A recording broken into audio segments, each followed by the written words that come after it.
Hey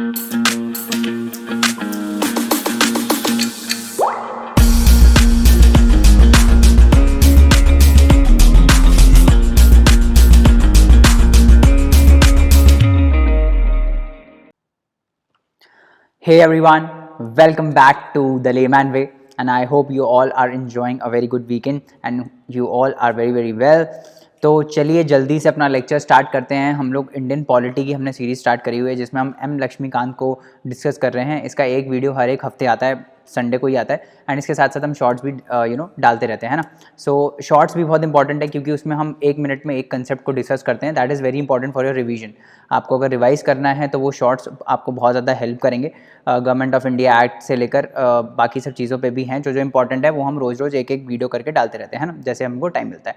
so I hope you all are very well. And ये एक बात और बता देता हूँ कि हमारा टेलीग्राम चैनल भी है जहाँ पे आप ज्वाइन कर सकते हैं, जहाँ पे हम ये वीडियोस भी शेयर करते हैं प्लस MCQs भी शेयर करते हैं। इसके साथ साथ आप हमारी वेबसाइट www.thelaymanway.com पे भी जा सकते हैं, जहाँ पे CSAT, अगर आप CSAT में प्रॉब्लम फेस करते हैं तो हमारा CSAT का कोर्स है जिसमें हमने एनिमेशंस के थ्रू पढ़ाया हुआ है ना। So that is one thing that you can consider viewing. बहुत ही अच्छा कोर्स है, उसके डेमो लेक्चर्स भी अवेलेबल हैं यूट्यूब पे भी और हमारी वेबसाइट पे भी, है ना। So go and check it out and also recommend these lectures to your fellow aspirants as well, ताकि हम और ज़्यादा ऑडियंस को रीच कर पाएँ and you know we can also grow with you, right. And हमको भी फ्यूल मिलता रहे आगे और ऐसे वीडियोस लाने का, राइट। चलिए जल्दी से आगे बढ़ते हैं और आज हम स्टार्ट करेंगे चैप्टर 5 से लक्ष्मीकांत का, दैट इज़ सिटीजनशिप, है ना। तो सिटीजनशिप बहुत ही सिंपल सा चैप्टर है। मोस्टली इसमें समझने वाला कम है और याद करने वाला ज़्यादा है।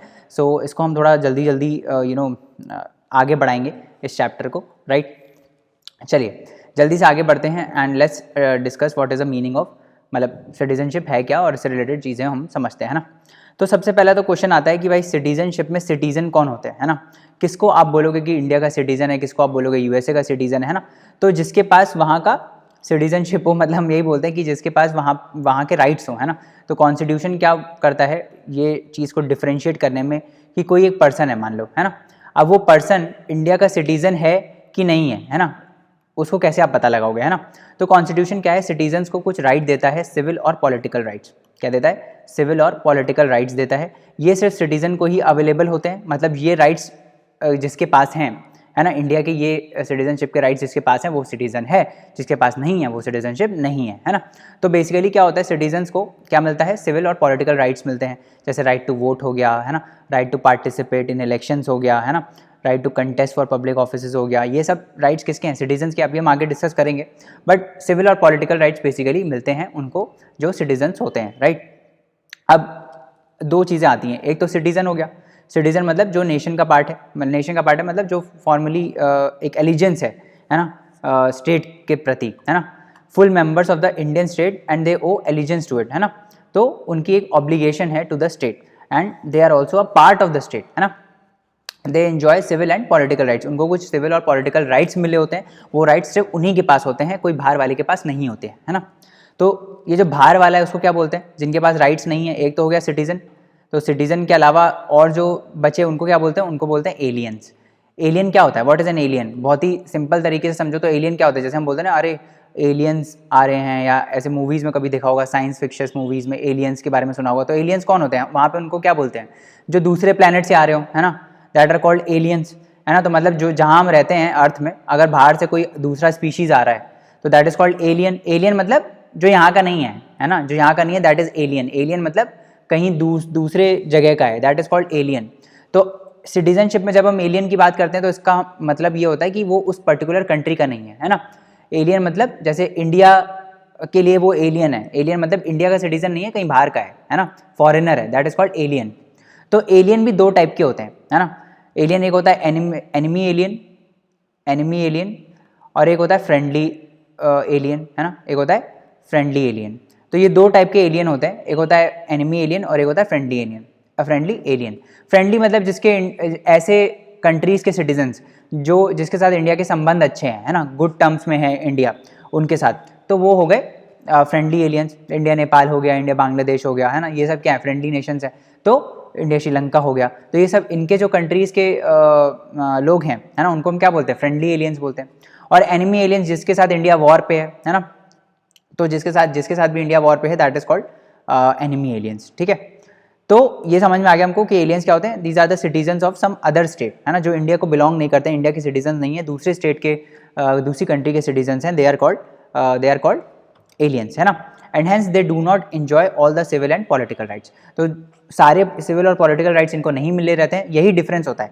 सिटीजन्स के पास सारे राइट्स होते हैं जो कॉन्स्टिट्यूशन उनको देता है, और वो वाले जो राइट्स होते हैं वो एलियंस के पास नहीं होते हैं, सिंपल सी बात है, राइट। सो ये मैंने आपको बता दिया फ्रेंडली एलियंस और एनिमी एलियंस क्या होता है, डिफरेंस पता चल गया। एनिमी एलियंस जिसके साथ कंट्री ऐसी कंट्री जिसके साथ इंडिया वॉर पर है, उनके नेशनल्स को बोलते हैं एनिमी एलियंस, है ना। ये सब चीज़ें बेसिक चीज़ें हैं, बहुत ही सिंपल सी चीज़ें, इसमें ज़्यादा कुछ हाईफाई चीज़ है नहीं, है ना। तो ये सारी सिंपल चीज़ें हैं, ये आपको आनी चाहिए, है ना। अच्छा, हम जब एलियंस को डिवाइड कर रहे हैं फ्रेंडली और एनिमी में, है ना, फ्रेंडली एलियंस और एनिमी एलियंस, तो क्या इन दोनों के बीच में राइट्स का भी डिफरेंस है? Yes definitely. फ्रेंडली एलियंस को कुछ ज़्यादा राइट्स मिले रहते हैं, एनिमी एलियंस को कम राइट्स मिले रहते हैं। तो तीन चीज़ें हैं, देखो 3 लेवल में चीज़ें डिवाइडेड है। एक तो सिटीजन, है ना, उसके बाद एलियन आता है, एलियन में भी फ्रेंडली एलियन है और उसके बाद एनिमी एलियन है ना। तो राइट्स का अगर हम ऑर्डर देखें तो सबसे ज़्यादा राइट्स होते हैं सिटीजन्स के पास, ऑब्वियसली सिटीजन्स के पास सारे सिविल और पॉलिटिकल राइट्स होते हैं। फिर फ्रेंडली एलियंस के पास थोड़े कम होते हैं और एनिमी एलियंस के पास उससे भी कम होते हैं, है ना। तो एनिमी एलियंस के पास जैसे फॉर एग्जांपल आर्टिकल 22 है ना, राइट अगेंस्ट डिटेंशन, है ना, तो वो नहीं है इनके पास, right against arrest and detention, वो राइट इनके पास अवेलेबल नहीं है ना, इनको अरेस्ट किया जा सकता है। एनिमी एलियन कोई है तो उनको अरेस्ट किया जा सकता है, ठीक है, तो वो राइट इनके पास अवेलेबल नहीं है ना। अच्छा, कौन कौन से ऐसे राइट्स हैं जो सिर्फ सिटीजन्स के पास हैं, ये इंपॉर्टेंट है, इसको याद रखना है ना। ऐसे कौन से राइट्स हैं पूछ लिया जाता है, ऐसे कौन से राइट्स हैं जो सिर्फ सिटीजन्स के पास ही हैं और एनिमी और एलियंस के पास नहीं है, ये ध्यान रखना। ऐसे राइट्स जो सिर्फ सिटीजन्स के पास हैं और भाई बताओ, जो सिर्फ सिटीजन्स के पास हैं और किसके पास नहीं है, इनके पास नहीं है, किसके पास, एलियंस के पास नहीं है, ध्यान रखना। एलियंस के पास ऐसे राइट्स नहीं है, सिटीजन्स के पास कौन से ऐसे राइट्स हैं जो एलियंस के पास नहीं है, ठीक है।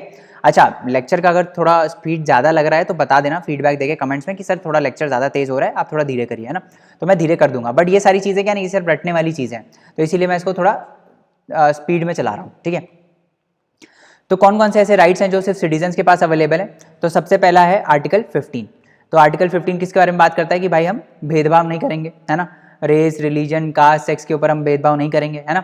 और उसके बाद क्या है, आर्टिकल 16 है। 16 क्या बोलता है कि भाई हम इक्वल अपॉर्चुनिटी देंगे, है ना, पब्लिक एम्प्लॉयमेंट के केसेस में सबको बराबरी से ट्रीट करेंगे, है ना, सबके पास इक्वल हक है कि वो पब्लिक एम्प्लॉयमेंट है उसमें इक्वल हकदार हैं सब उसके, है ना, इक्वली कम्पीट कर सकते हैं, है ना, इक्वल अपॉर्चुनिटी देंगे in terms of public employment. उसके बाद आर्टिकल 19 आता है। आर्टिकल, ये सारे राइट्स हम फंडामेंटल राइट्स में डिस्कस करेंगे, अभी मैं थोड़ा आपको बेसिक जिस्ट देता चल रहा हूँ कि क्या ये राइट्स किसके किसके बारे में है ना। आर्टिकल 19 किस बारे में बात करता है, right to freedom of speech and expression, right to freedom of association, right to freedom of assembly, right to freedom of movement, right to freedom of profession, right to freedom of residence, है ना। ये सारे rights जो हैं वो article 19 के अंदर आते हैं, है ना। मूव करने का राइट, अपने आप को एक्सप्रेस करने का राइट, है ना, कोई भी काम करने का राइट, है ना, कोई कहीं भी रहने का राइट, ये सारे किस में आते हैं, ये सारे आर्टिकल 19 के अंदर आते हैं, ठीक है। उसके बाद आर्टिकल 29 एंड 30 है, इसमें भाई माइनॉरिटीज़ के राइट्स हैं, कल्चरल एंड एजुकेशनल राइट्स की, भाई माइनॉरिटीज़ को राइट है कि वो अपना लैंग्वेज, स्क्रिप्ट और कल्चर जो है वो प्रोटेक्ट कर सकते हैं, अपने एजुकेशनल इंस्टीट्यूशंस को मैनेज कर सकते हैं। ये सारे राइट्स किस में है, ये आर्टिकल 29-30 इसके बारे में ही बात करता है ना। जब फंडामेंटल राइट्स पढ़ेंगे तो इसको डिटेल में हम डिस्कस करेंगे, सही है, समझ में आ गया। तो ये सारे राइट्स आपको याद रखने हैं, rights available only to citizens, article 15, 16, 19, 29, 30 ऐसे एकदम थॉरो होना चाहिए मुंह पे, 15, 16, 19, 29 एंड 30। वेरी गुड, बहुत अच्छा, वेरी ऑसम, याद हो गया हमको ये, है ना। उसके बाद और कौन से ऐसे राइट्स हैं, राइट टू वोट है, जैसे लोकसभा और स्टेट लेजिस्लेटिव असेंबलीज के जो इलेक्शंस होते हैं उसमें जो वोट, मतदान करने का जो हक है, वोट करने का जो हक है इलेक्शंस में, वो सिर्फ सिटीजन्स के पास ही है ना। और right to contest for membership of parliament and state legislature, MP MLA कौन बन सकता है, जो इंडिया का सिटीजन हो, है ना, बाहर वाला नहीं बन सकता, है ना। मेंबर ऑफ पार्लियामेंट और जो स्टेट लेजिस्लेचर्स के इलेक्शन होते हैं उसमें कौन पार्टिसिपेट कर सकता है, सिर्फ इंडिया के सिटीजन ही कर सकते हैं, है ना।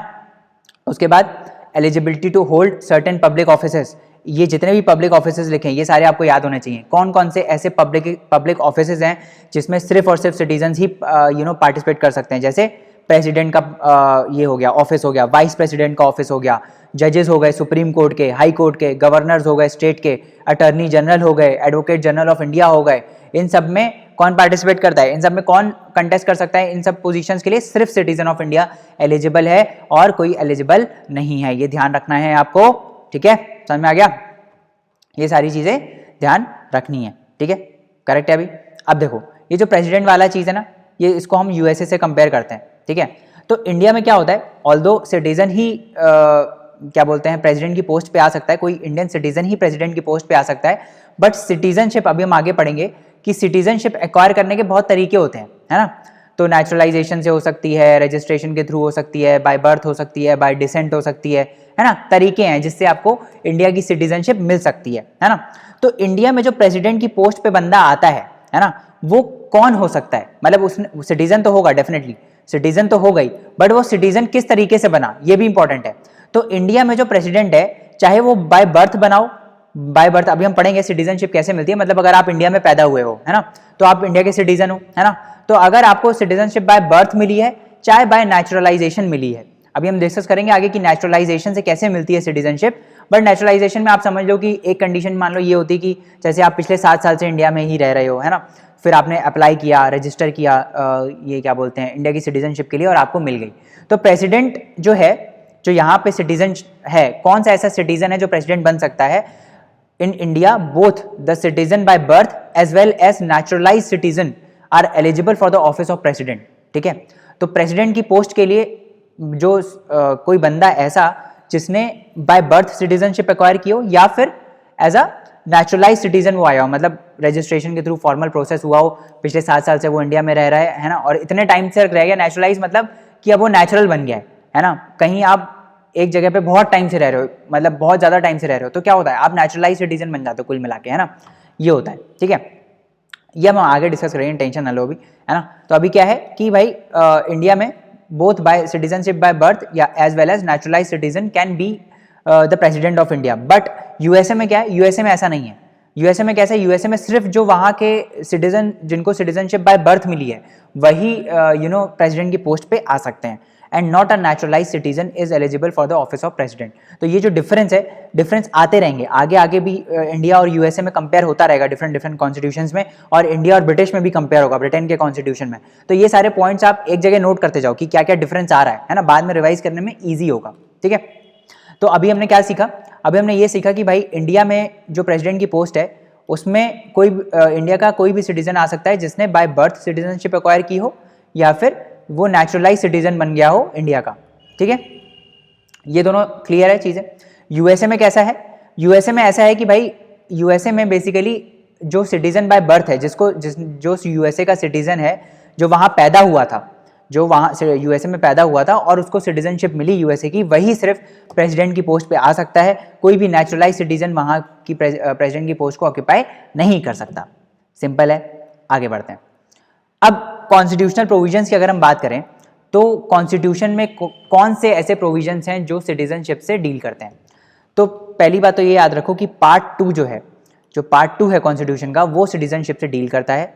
इसमें आर्टिकल्स आते हैं, आर्टिकल्स याद रखना इंपॉर्टेंट है, 5 to 11।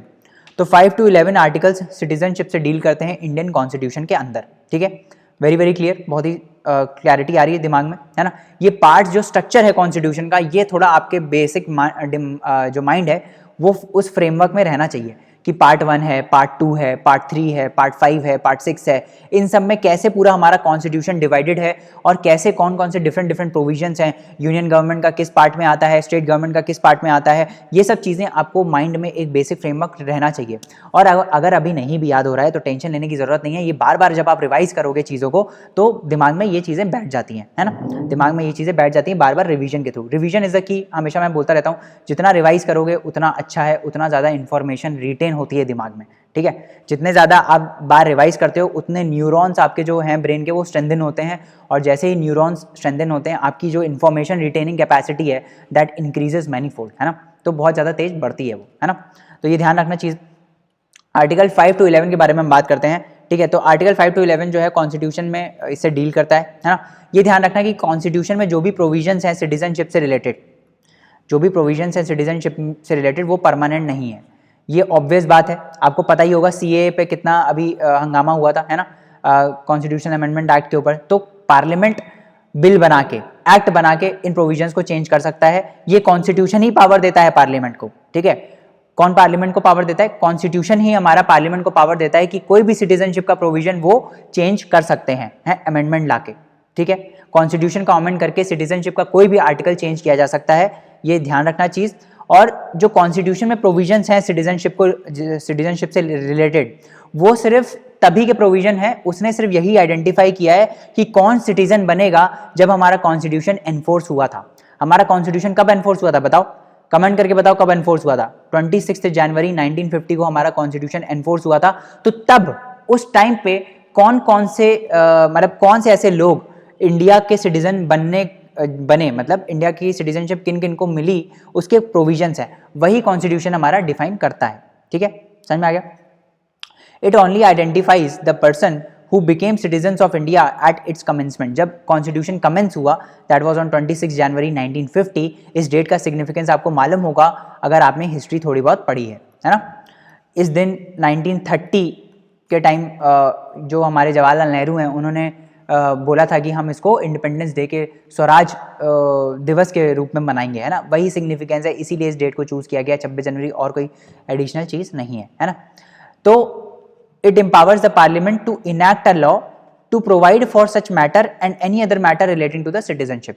कोई भी मैटर सिटीजनशिप से रिलेटेड, कोई भी लॉ रिलेटेड टू सिटीजनशिप, वो पार्लियामेंट बना सकता है, कॉन्स्टिट्यूशन को अमेंड कर सकता है, सिटीजनशिप के रूल्स को चेंज कर सकता है। In fact it can also take your citizenship by making a law. तो ये ध्यान रखना, ये जो सिटीजनशिप आपके पास है ना इंडिया की, ये ऐसा नहीं है कि आपके पास हमेशा है। कॉन्स्टिट्यूशन मतलब पार्लियामेंट लॉ बना के आपकी सिटीजनशिप छीन भी सकता है ना। तो ये प्रोविजन है कॉन्स्टिट्यूशन में, ठीक है। आपने देखा होगा इसी वजह से ये सिटीजनशिप अमेंडमेंट एक्ट आया 1955 के बाद। इसके बाद ये बहुत बार अमेंड भी हो चुका है ना। सिटीजनशिप अमेंडमेंट एक्ट 1955 में आया, उसके बाद बहुत बार ये अमेंड हो चुका है। रिसेंट 2019 में अमेंड हुआ था, है ना। समझ में आ रहा है? ठीक है। अब कॉन्स्टिट्यूशन जो डिफाइन करता है, हम उन प्रोविजंस को देख लेते हैं, है ना। उन प्रोविजंस को हम देख लेते हैं कि क्या कॉन्स्टिट्यूशन में क्या सिटीजनशिप के प्रोविजंस दिए हुए हैं। तो हमने पीछे पढ़ा कि कॉन्स्टिट्यूशन ने क्या बोला है कि कौन सिटीजन बनेगा, है ना। It only identifies the person who became citizens of India at its commencement. तो ये कौन बना सिटीजन, उसके कुछ रूल्स होंगे कि भाई कौन बना। ऐसे थोड़ी कोई मुंह उठ के आ गया उसको सिटीजनशिप दे दिया, ऐसा तो है नहीं। कुछ रूल्स होंगे, वो कौन से रूल हैं वो अब हम आगे पढ़ेंगे, है ना।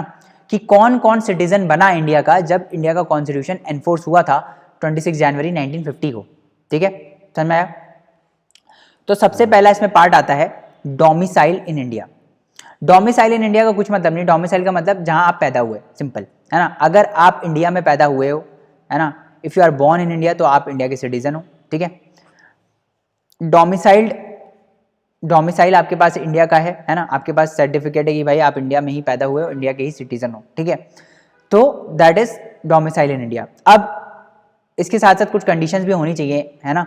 कौन कौन सी कंडीशन है? अगर आप इंडिया में पैदा हुए हो, ये मैंने बता दिया, या फिर आप पैदा हुए हो, या फिर आपके कोई parents, either of the parent, है ना, वो इंडिया में बॉर्न हुए हो, ठीक है। या फिर आप रेजिडेंट हो इंडिया के। कब से कब तक रेजिडेंट हो? जब कमेंस हुआ कॉन्स्टिट्यूशन। कब कमेंस हुआ कॉन्स्टिट्यूशन? 26 जनवरी 1950।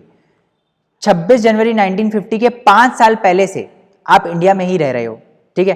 तो जब कॉन्स्टिट्यूशन कमेंस हुआ, उससे पहले 5 साल आप इंडिया के ही रेजिडेंट थे, है ना। तो आप बेसिकली इंडिया के सिटीजन हो, ठीक है। तो ये सारी कंडीशन साथ में फुलफिल होनी चाहिए डोमिसाइल के साथ, कि आप इंडिया के सिटीजन हो, या फिर आपके ईदर ऑफ पेरेंट्स इंडिया के सिटीजन हैं, या फिर आप 5 साल, इन सब में से कोई कंडीशन फुलफिल होनी चाहिए, ठीक है।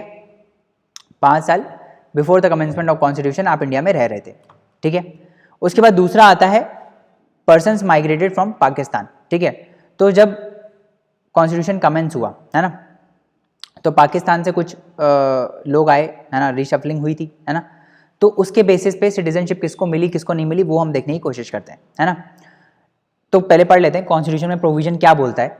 इफ ही और ईदर ऑफ हिज पेरेंट्स और any of his grand parents was born in undivided India and also fulfilled any of the 2 conditions, ये इन दोनों में से कोई एक कंडीशन फुलफिल होनी चाहिए, प्लस या तो वो खुद या फिर उसके parents either of its parents या फिर उसके ग्रैंड पेरेंट्स अनडिवाइडेड इंडिया में पैदा हुए हों। कुल मिला के क्या मैं कहने का मतलब है, जब इंडिया आज़ाद हुआ, कब आज़ाद हुआ था? 1947 में। इससे पहले इंडिया क्या था? अनडिवाइडेड इंडिया था ना, इंडिया पाकिस्तान थोड़ी था, पूरा पूरा एक इंडिया ही था, है ना।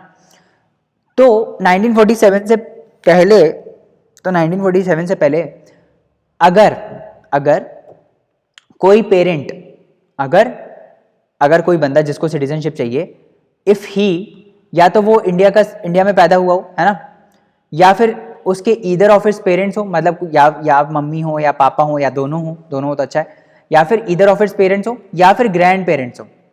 ग्रैंड पेरेंट्स मतलब पापा के भी पापा मम्मी, पापा के भी पापा मम्मी, है ना, या फिर either any of its grand parents, मतलब either of its grand parents, या तो पापा हो या मम्मी हो या दोनों हो, कोई दिक्कत नहीं है, है ना।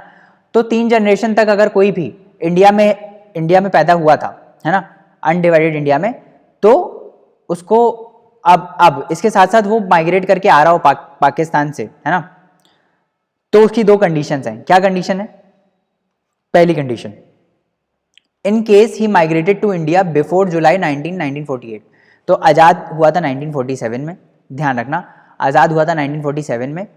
तो अगर ये जो डेट दी हुई है 19 जुलाई 1948, 19 जुलाई 1948 से पहले, है ना, 19 जुलाई 1948 से पहले कोई पाकिस्तान से माइग्रेट करके इंडिया में आया है ना, पाकिस्तान से माइग्रेट करके इंडिया में आया है, और फिर तब से वो रेजिडेंट है इंडिया का, जब तक कमेंस हुआ है कॉन्स्टिट्यूशन, मतलब 1948 से पहले आ गया वो, 1948 से पहले वो पाकिस्तान से माइग्रेट करके आ गया इंडिया में, फिर तब से लेकर जब कॉन्स्टिट्यूशन कमेंस हुआ है 26 जनवरी 1950 तक, वो इंडिया का रेजिडेंट था, तो फिर वो सिटीजन कहलाता है, ठीक है।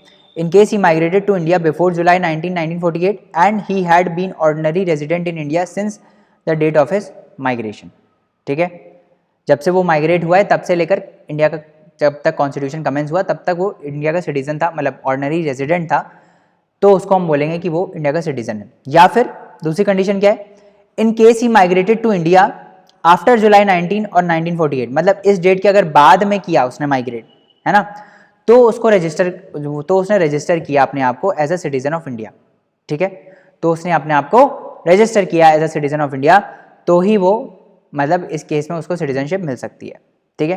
तो माइग्रेशन के ये रूल है, बस 2 रूल हैं, आपको याद रखना है। पहली कंडीशन ये है कि या तो वो पैदा हुआ हो अनडिवाइडेड इंडिया में, या फिर उसके पेरेंट्स पैदा हुए हों, कोई भी पेरेंट्स, या फिर उसके ग्रैंड पेरेंट्स पैदा हुए हों इंडिया में, ठीक है, अनडिवाइडेड इंडिया में। और इसके साथ साथ ये अगर वो 1948 से पहले माइग्रेट करके आया है पाकिस्तान से इंडिया में, है ना, और तब तक ये रेजिडेंट है जब तक इंडिया का कॉन्स्टिट्यूशन कमेंस नहीं हो गया, दैट इज 26 जनवरी 1950, तब तक अगर ये इंडिया का सिटीजन है, मतलब इंडिया का रेजिडेंट है, तो उसको सिटीजनशिप मिल जाएगी, है ना। दूसरा क्या है, जस्ट अ मिनट, हाँ, दूसरा क्या है, दूसरा ये है कि अगर वो 1948 के बाद आया, है ना, तो उसने अपने आप को रजिस्टर किया as a citizen of India, ठीक है, समझ में आ गया। But a person could be so registered only if he had been resident in India for 6 months preceding the date of its application for registration।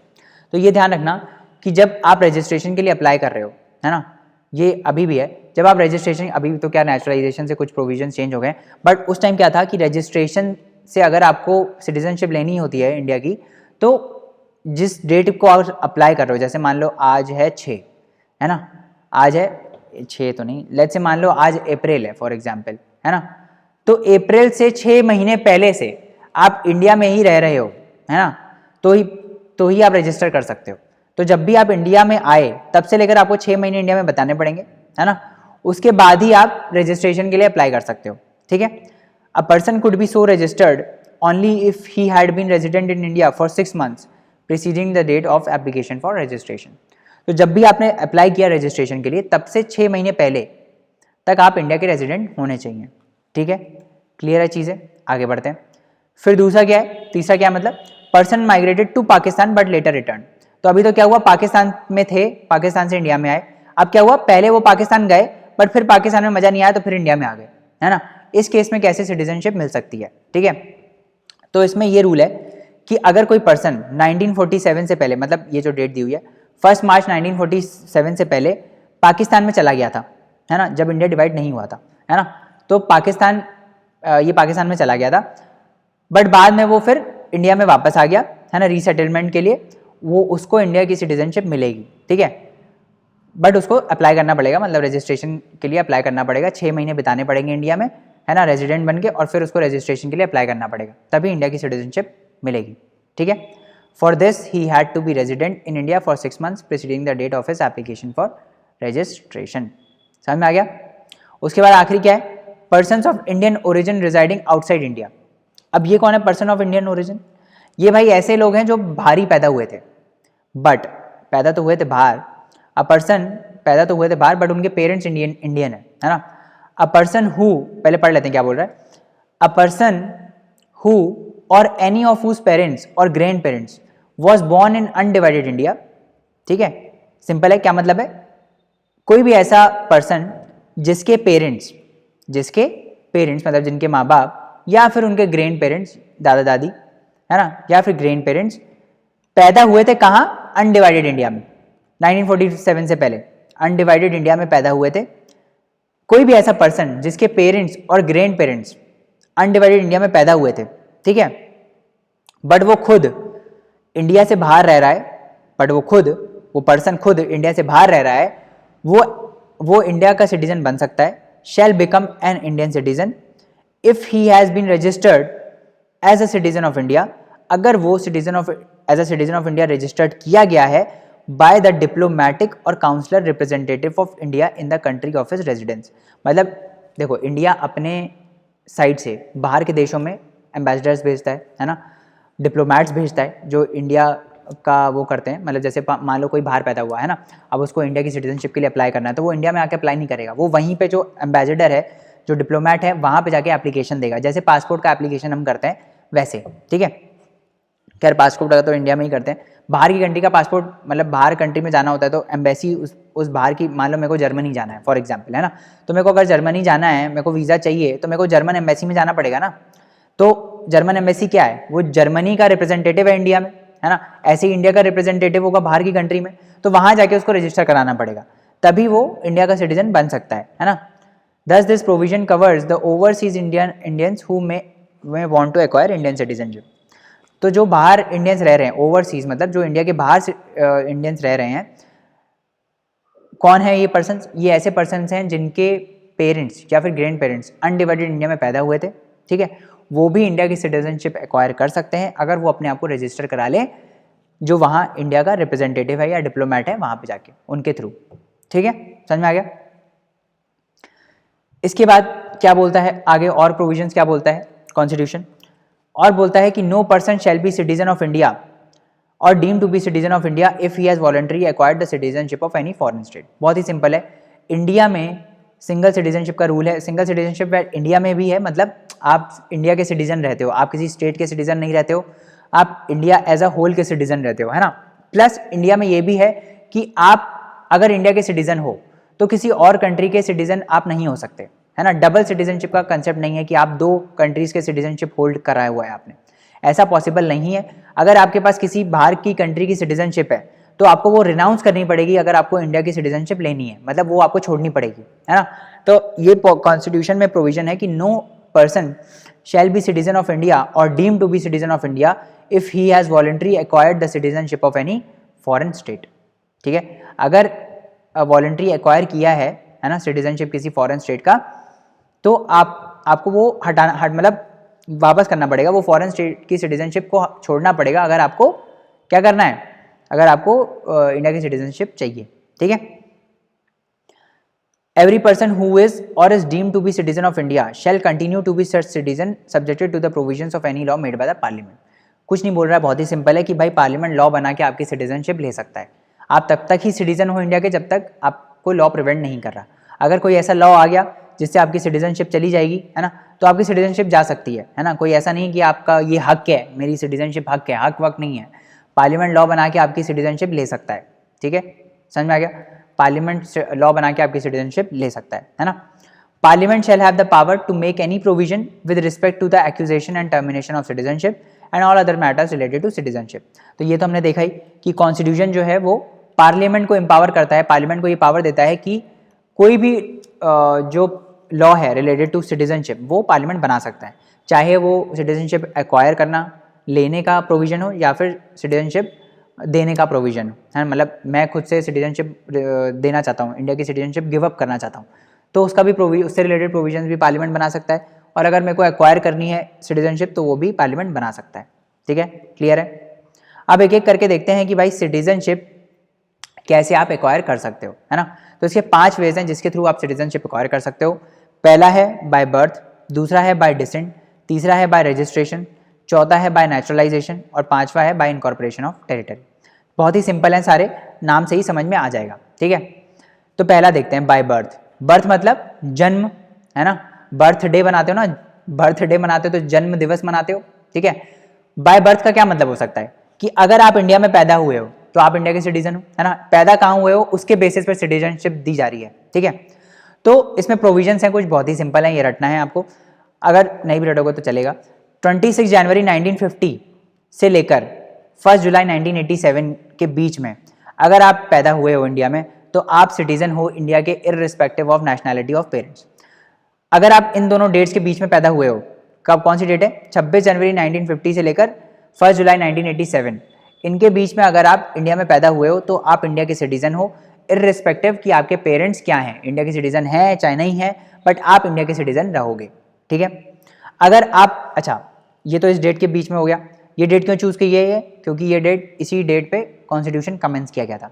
तो जब से कॉन्स्टिट्यूशन कमेंस किया गया तब से लेकर 1 जुलाई 1987 तक अगर आप पैदा हुए हो इंडिया में तो आप इंडिया के सिटीजन हो, irrespective of your nationality of parents. ठीक है, उसके बाद दूसरा क्या बोल रहा है, दूसरा बोल रहा है कि भाई अगर आप 1 जुलाई 1987 के बाद में पैदा हुए हो, क्या 1 जुलाई 1987 के बाद में पैदा हुए हो तो आप सिटीजनशिप, मतलब इंडिया में पैदा हुए हो तो आप सिटीजन कहलाओगे अगर कोई भी एक पेरेंट आपका इंडिया का सिटीजन हो eight the time of your birth. मतलब आप इंडिया में पैदा हुए, है ना, उस टाइम पे, जिस टाइम आप पैदा हुए उस टाइम पे कोई भी पेरेंट्स, कोई एक भी हो सकता है, दोनों हो तो अच्छे हैं, कोई भी एक पेरेंट अगर आपका इंडिया का सिटीजन है तो आप इंडिया के सिटीजन कहलाओगे।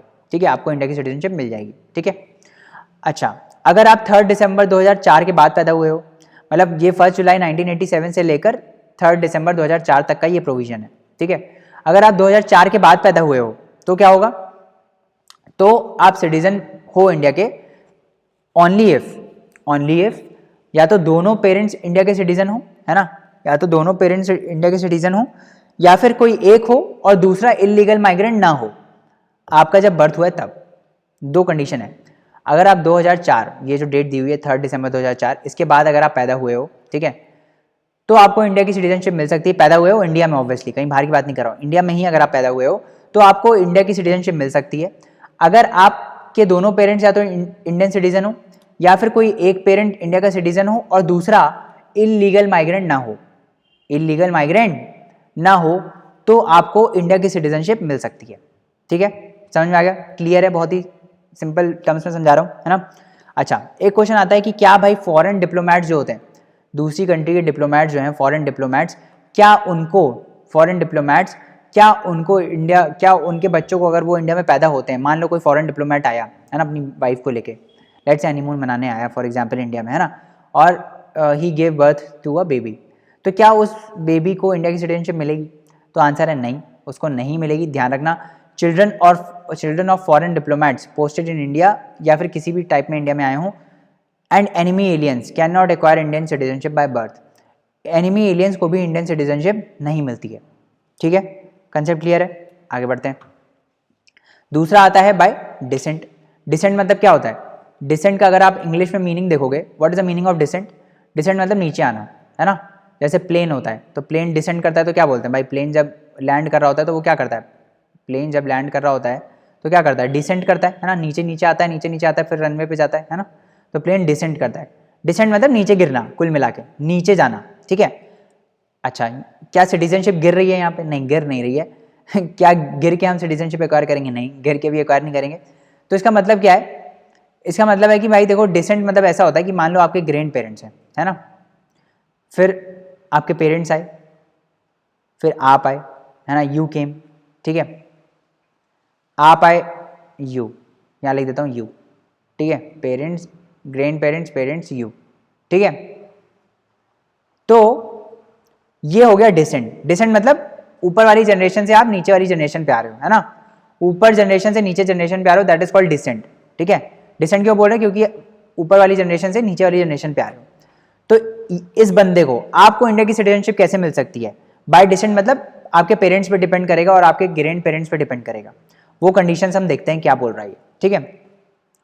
अगर आप इंडिया के बाहर पैदा हुए हो, पहली बात ये सब तभी है जब आप इंडिया के बाहर पैदा हुए हो। अगर आप इंडिया के अंदर पैदा हुए हो तो बाय बर्थ ही हो जाएगा, है ना, बाय बर्थ के प्रोविजन अप्लाई करेंगे। अगर आप इंडिया के बाहर पैदा हुए हो तो क्या प्रोविजन है वो हम देखते हैं।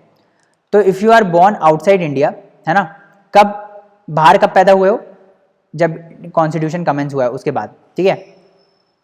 अगर आप 26 जनवरी 1950 के बाद पैदा हुए हो बट 10 दिसंबर 1992 के अंदर इंडिया के बाहर पैदा हुए हो, ठीक है, तो आप सिटीजन बन सकते हो, है ना। तो आप सिटीजन हो इंडिया के इफ़ अगर आपके पापा सिटीजन हो इंडिया के eight the time of his birth. ये एज इट इज़ याद रखना है, पापा ही होने चाहिए, यहाँ मम्मी नहीं होना चाहिए, ठीक है। If his father was a citizen of India at the time of his birth, ठीक है। तो if you are born outside India 26 जनवरी 1950 के बाद बट दिसंबर 10 1992 के पहले, तो आप इंडिया के सिटीजन बन सकते हो या हो अगर आपके फादर इंडिया के सिटीजन हैं eight the time of your birth, ठीक है। दूसरा प्रोविजन क्या है, अगर आप 1992 के बाद पैदा हुए हो तो क्या, तो आपके कोई एक पेरेंट्स इंडिया का सिटीजन होना चाहिए आपके बर्थ के टाइम, ठीक है। पहले में क्या था कि आपके सिर्फ फादर होने चाहिए, दूसरे में either of your parents, mother भी हो सकती है, ठीक है। तीसरा क्या है, अगर आप 3 दिसंबर 2004 के बाद इंडिया में पैदा हुए हो, है ना, सॉरी इंडिया के बाहर पैदा हुए हो, आई एम सो सॉरी, इंडिया के अगर आप बाहर पैदा हुए हो 3 दिसंबर 2004 के बाद, तो आप इंडिया के सिटीजन बाय डिसेंट तब तक नहीं बन सकते जब तक आपने अपना जो बर्थ है वो रजिस्टर नहीं करा दिया वहाँ के कंसुलेट के साथ।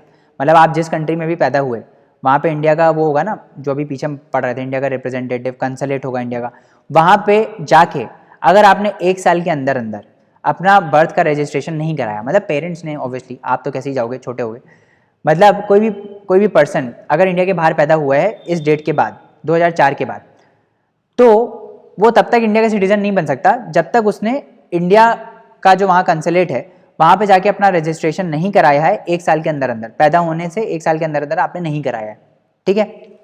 या फिर अगर मान लो ये डेट चली गई, 1 साल चला गया, तो आपको सेंट्रल गवर्नमेंट की परमिशन लेनी पड़ेगी, ठीक है। अगर ये डेट एक्सीड हो गई, मान लो 1 साल हो गया, अब आप 1.5 साल बाद जा रहे हो रजिस्टर कराने, तो आपको पहले सेंट्रल गवर्नमेंट का परमिशन लेना पड़ेगा, तभी आप इंडिया के सिटीजन बन सकते हो, ठीक है। इसके बाद a minor who is a citizen of India by virtue of descent, कोई भी माइनर मतलब जो 18 साल से कम है, अगर वो बाय डिसेंट इंडिया का सिटीजन बना है and is also citizen of any other country, मतलब 18 साल से नीचे है ना, बट वो इंडिया का सिटीजन है बाय डिसेंट, मतलब उसने बाय डिसेंट, ये सारे जो प्रोविजंस की हम बात कर रहे हैं, बाय डिसेंट उसने इंडिया की सिटीजनशिप एक्वायर कर ली है, बट इसके साथ साथ उसके पास किसी और कंट्री की भी सिटीजनशिप है ना, तो उसको दूसरी सिटीजनशिप रेनाउंस करनी पड़ेगी जब वो 18 साल से बड़ा हो जाता है। वेरी वेरी सिंपल, क्योंकि इंडिया में डबल सिटीजनशिप का कंसेप्ट नहीं है। क्या बोल रहा है फिर से बताता हूँ एक बार, अगर 18 साल से कम है मतलब माइनर है और उसने इंडिया की सिटीजनशिप बाय डिसेंट एक्वायर की है ना, तो और इसके साथ साथ उसके पास दूसरी कंट्री की भी सिटीजनशिप है ना, दूसरी कंट्री की भी सिटीजनशिप है, तो उसको दूसरी कंट्री की सिटीजनशिप गिव अप करनी पड़ेगी जब वो 18 साल से ऊपर हो जाता है, नहीं तो क्या होगा, उसकी इंडिया की सिटीजनशिप कैंसिल हो जाएगी, ठीक है, समझ में आ गया। shall cease to be a citizen of India if he does not renounce citizenship or nationality of another country within 6 months of his attaining full age, मतलब जब वो 18 साल का हो गया तब से लेकर 6 महीने तक, मतलब 18 साल 6 महीने, इस पीरियड में जब उसने 18 साल अटेन कर लिया तब से लेकर 6 महीने के अंदर अंदर उसको अपनी सिटीजनशिप बाहर की कंट्री की रिनाउंस करनी पड़ेगी। अगर उसने रिनाउंस नहीं करी तो उसकी इंडिया की सिटीजनशिप चली जाएगी। सिंपल है चीज़ें, है ना, सिंपल है। उसके बाद आगे बढ़ते हैं और बाय रजिस्ट्रेशन की बात करते हैं, ठीक है। रजिस्ट्रेशन बहुत ही सिंपल है कि भाई आप रजिस्टर करा लो अपने आप को, है ना, बट इसके प्रोविजंस हैं कि कैसे आप रजिस्टर करा सकते हो और कब रजिस्टर करा सकते हो, है ना। तो प्रोविजंस पढ़ते हैं एक एक करके क्या बोल रहा है। A person of Indian origin who is ordinarily resident in India for 7 years before making an application for registration, है ना। तो ये सारी कंडीशंस फुलफिल होनी चाहिए, है ना, तभी आप रजिस्टर कर सकते हो, है ना। तो पहली कंडीशन क्या है? पहली कंडीशन ये है कि भाई जब आप रजिस्ट्रेशन के लिए अप्लाई करने जा रहे हो, है ना, तब से जिस डेट पे आप रजिस्ट्रेशन के लिए अप्लाई करने जा रहे हो उससे 7 साल पहले तक, उससे 7 साल पहले तक आप इंडिया में होने चाहिए। मतलब you should have been ordinary resident in India, तभी आपको इंडिया की तभी आप रजिस्ट्रेशन के लिए अप्लाई कर सकते हो, है ना। उसके बाद दूसरा क्या है? A person of Indian origin, अभी हमने बात किया कि पर्सन ऑफ इंडियन ओरिजिन कौन है, जो बाहर पैदा हुआ है और उसके पेरेंट्स वगैरह इंडिया के सिटीजन थे जब इंडिया आज़ाद नहीं हुआ था, है ना। A person of Indian origin who is ordinary resident in any other country और प्लेस आउटसाइड अनडिवाइडेड इंडिया, है ना। तो कोई भी बाहर का पर्सन इंडियन ओरिजिन का बट वो बाहर पैदा हुआ है, वो भी रजिस्ट्रेशन के लिए अप्लाई कर सकता है ना। A person who is married to a citizen of India and is ordinary resident in India for 7 years before making an application for registration, minor children of persons who are citizen of India। तो simple है, कुछ नहीं है। अगर आपकी शादी किसी Indian citizen से हुई है और आप इंडिया में रेजिडेंट हो फॉर 7 years, ठीक है, तो भी आप क्या है इंडिया की सिटीजनशिप ले सकते हो थ्रू रजिस्ट्रेशन। तो कोई भी एक कंडीशन इसमें फुलफिल होनी चाहिए, या फिर मतलब इन केसेस में आप रजिस्ट्रेशन करा सकते हो। फुलफिल तो क्या बोलूँ, कंडीशंस नहीं है, ये केसेस हैं जिसमें रजिस्ट्रेशन के लिए अप्लाई हो सकता है। या तो आप बाहर पैदा हुए हो बट आप इंडियन ओरिजिन के हो, या फिर आप पिछले 7 साल से इंडिया में रह रहे हो, है ना, जब तो आप रजिस्ट्रेशन के लिए अप्लाई कर सकते हो। या फिर आप किसी इंडियन से मैरिड हो, है ना, फिर आपने रजिस्ट्रेशन के लिए अप्लाई किया तो आप कर सकते हो, ठीक है। Minor children of person who are citizen of India, कोई भी जो इंडिया का सिटीजन है ना, उनके माइनर चाइल्ड मतलब 18 साल से छोटे जो चिल्ड्रंस हैं उनके, वो अप्लाई कर सकते हैं, है ना। अगर आपने फुल एज कैपेसिटी अर्न कर लिया, मतलब 18 साल से आप बड़े हो गए हो, 18 साल से आप बड़े हो गए हो, आप एडल्टहुड में आ गए हो, है ना, और आपके पेरेंट्स जो हैं वो सिटीजन्स हैं इंडिया के, तो आप रजिस्ट्रेशन के लिए अप्लाई कर सकते हो, तो आप रजिस्टर कर सकते हो इंडियन सिटीजनशिप के लिए, ठीक है। समझ में आ गया? सिंपल है। A person of full age and capacity who or either of his parents was earlier citizen of independent India and is ordinary resident in India for 12 months immediately before making an application for registration, ठीक है। तो 18 साल से बड़े आदमी की यहाँ पे बात हो रही है, ठीक है। 18 साल से आप बड़े हो, है ना, और आपके पेरेंट्स जो हैं, है ना, आपके पेरेंट्स जो हैं वो इंडिपेंडेंट इंडिया में सिटीजन थे पहले, क्या थे? सिटीजन थे पहले इंडिया के, तो आप रजिस्ट्रेशन के लिए अप्लाई कर सकते हो, है ना। और आप इसके साथ साथ और आप पिछले 12 महीने से, मतलब पिछले एक साल से आप इंडिया में ही रह रहे हो, है ना। ये कंडीशन है कब आप रजिस्ट्रेशन के लिए अप्लाई कर सकते हो।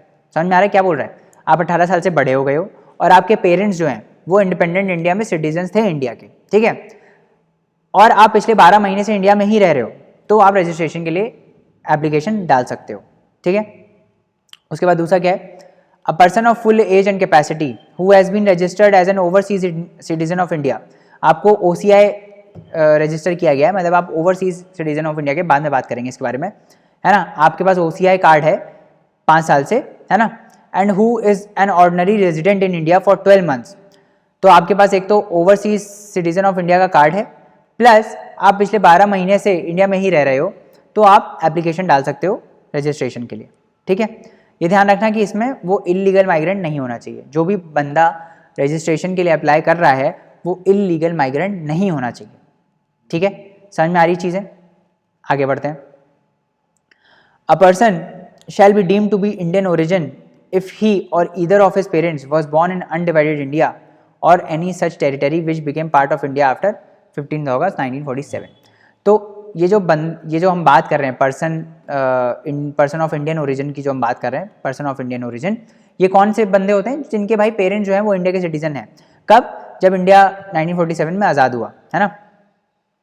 या फिर देखो, या फिर जब इंडिया आज़ाद नहीं हुआ था तो जो अनडिवाइडेड इंडिया था उसमें वो इंडिया का पार्ट थे, मतलब इंडिया के रेजिडेंट थे जब इंडिया आज़ाद नहीं हुआ था, और जब इंडिया आज़ाद हो गया तो जो भी पार्ट बना इंडिया का उसके रेजिडेंट थे, ठीक है। तो पर्सन ऑफ, उनको बोलते हैं पर्सन ऑफ इंडियन ओरिजिन, ठीक है। इनके बच्चों को बोलते हैं पर्सन ऑफ इंडियन ओरिजिन, ठीक है। समझ में आ गया? ये या फिर इसके पेरेंट्स, ठीक है। अब इसके बाद आता है बाय नेचुरलाइजेशन। तो बाय नेचुरलाइजेशन में क्या होता है? कुछ नहीं होता बाय नेचुरलाइजेशन में, नेचुरल तरीके से आप इंडिया के सिटीजन बन रहे हो, है ना। तो ये सारी कंडीशंस में से फुलफिल होनी चाहिए। कौन सी है? ही इज़ नॉट सब्जेक्टेड और citizen of any other country. सबसे पहली कंडीशन, आप किसी और कंट्री के सिटीजन ना हो, है ना। Where citizens of India are prevented from becoming subjects or citizens of that country by naturalization. मतलब ऐसा कोई अगर देश है जहाँ पे, ध्यान रखना, ऐसा कोई देश है जहाँ पे इंडियन सिटीजन्स को अलाउड नहीं है बाय नेचुरलाइजेशन सिटीजनशिप उस कंट्री के एक्वायर करना, उनके सिटीजन को भी हम अलाउ नहीं करेंगे। सिंपल सी बात है, टिट फॉर टैट, है ना। नहीं समझ में आया तो फिर एक बार समझाता हूँ। मान लो पाकिस्तान है, मान लो इंडिया है, ठीक है। मान लो पाकिस्तान क्या बोलता है कि इंडिया के जो सिटीजन्स हैं उनको हम बाय नेचुरलाइजेशन, जो पाकिस्तान में रह रहे हैं उनको हम सिटीजनशिप पाकिस्तान की नहीं देंगे।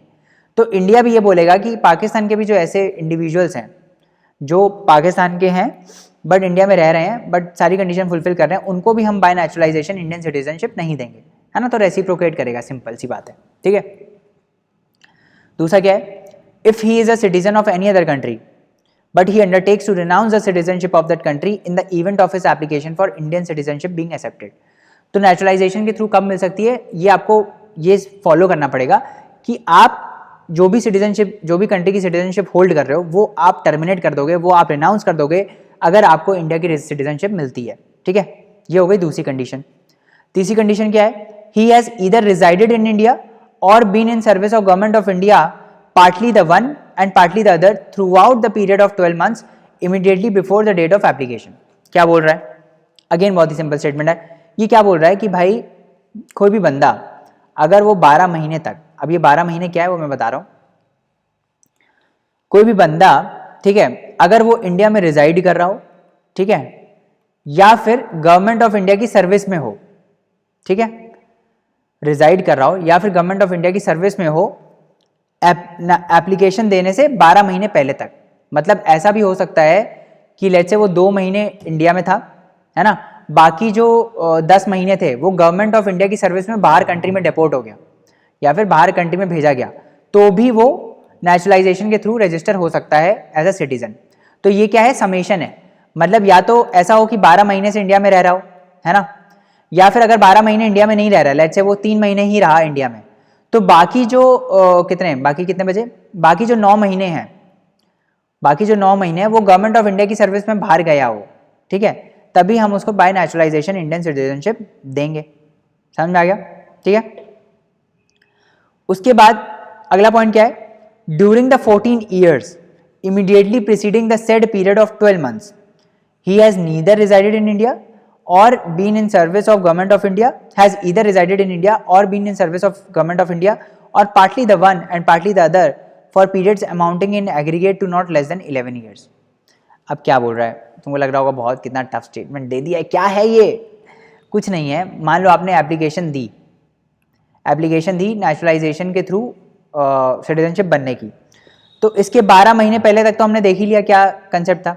अब ये 12 महीने के भी 14 साल पहले तक, है ना, 12 महीने के भी 14 साल पहले तक, इन 14 सालों में 11 साल कम से कम आप या तो इंडिया में रहे हो, है ना, या तो आप इंडिया में रहे हो या फिर आप गवर्नमेंट की सर्विस में हो। अगर आप इंडिया में नहीं रहे हो तो आप गवर्नमेंट ऑफ इंडिया की सर्विस में हो रिमाइंडर ऑफ टाइम में। मतलब हो सकता है लेट्स से आप 4 साल इंडिया में रहे, हो सकता है आप 4 साल इंडिया में रहे बट बाकी 10 साल आप गवर्नमेंट ऑफ इंडिया की सर्विस कर रहे थे किसी और कंट्री में, तो ये भी काउंट हो जाएगा, ठीक है। तो वो यही बोल रहा है, during 14 years immediately preceding the set period of 12 months, ये जो 12 महीने वाला पीरियड है इसके 14 साल पहले तक, है ना, उसकी बात कर रहा है। या तो वो इंडिया में रिजाइड हुआ हो, है ना, या फिर गवर्नमेंट ऑफ इंडिया की सर्विस में रहा हो, या फिर पार्टली आपने रिजाइड किया हो और पार्टली गवर्नमेंट ऑफ इंडिया की सर्विस में आप बाहर थे। ये टोटल जो है कम से कम 11 साल होना चाहिए, ठीक है। अगर पार्टली कर रहे हो तो कम से कम 11 साल होना चाहिए, है ना। उसके बाद बाकी सब बेसिक है कि भाई अच्छा कैरेक्टर होना चाहिए, किसी लैंग्वेज, जो 22 लैंग्वेज है हमारी शेड्यूल में, जो 8 शेड्यूल में है उसका ज्ञान होना चाहिए, किसी एक लैंग्वेज का आपको ज्ञान होना चाहिए, बस यही सब बोल रहा है ना। आगे क्या है, आखिरी क्या है, बाय इनकॉर्पोरेशन ऑफ टेरिटरी। तो इसमें यही है, कोई फॉरेन टेरिटरी को मान लो इंडिया एक्वायर कर लेता है ना, तो उसमें कौन कौन इंडिया का सिटीजन बनेगा ये गवर्नमेंट ऑफ इंडिया डिसाइड करती है। ध्यान रखना, बाय डिफॉल्ट नहीं बनते हैं। If any foreign territory becomes a part of India, the government of India specifies the person who among the people shall be the citizen of India. तो कोई भी टेरिटरी को अगर इंडिया ने एक्वायर किया तो उस टेरिटरी के कौन से लोग गवर्नमेंट ऑफ इंडिया के सिटीजन मतलब इंडिया के सिटीजन बनेंगे, वो कौन डिफाइन करता है, वो गवर्नमेंट ऑफ इंडिया डिफाइन करती है। समझ में आ गया, वो कौन डिफाइन करता है, गवर्नमेंट ऑफ इंडिया डिफाइन करती है। समझ में आ गया? क्लियर है? बस यही था और कुछ नहीं है ना? तो आज के लिए हम इतना रहने देते हैं, है ना? आगे और पढ़ेंगे कि सिटीजनशिप लूज कैसे हो सकती है और अगले लेक्चर में हम सिटीजनशिप को खत्म कर देंगे, है ना? So thank you so much for listening to this lecture very very patiently. I am so grateful that you know our community is growing and हम और ज़्यादा एस्पिरेंट्स को सर्व कर रहे हैं। Please spread the word for us. हम ऐसे free lectures आपके लिए लाते रहेंगे, right? We also need motivation. You can also explore more of a YouTube where we have all the topics available, है ना? हाई यील्डिंग टॉपिक सीरीज चल रही है, स्पेशली ज्योग्राफी के लेक्चर्स बहुत अच्छे हैं दैट यू कैन वॉच, है ना? बहुत ही कंसेप्चुअल क्लैरिटी दी है फिजिकल ज्योग्राफी के लिए। पॉलिटी की भी बेसिक एनसीईआरटी कवर्ड है, ये हम लक्ष्मीकांत कवर कर रहे हैं, है ना? इसके साथ साथ बाकी चीज़ें भी कवर्ड है, गवर्नमेंट ऑफ इंडिया के एक्ट्स कवर्ड हैं, है ना? So you can also explore our YouTube for that. And if you think we are doing a good work, please leave us a review on Google. Please take your 5 seconds out and please leave us a review. This would help us very much. And for more such lectures, you can log on to www.thelaymanway.com. Thank you so much. I'll see you in the next one. Until then, bye bye and take care.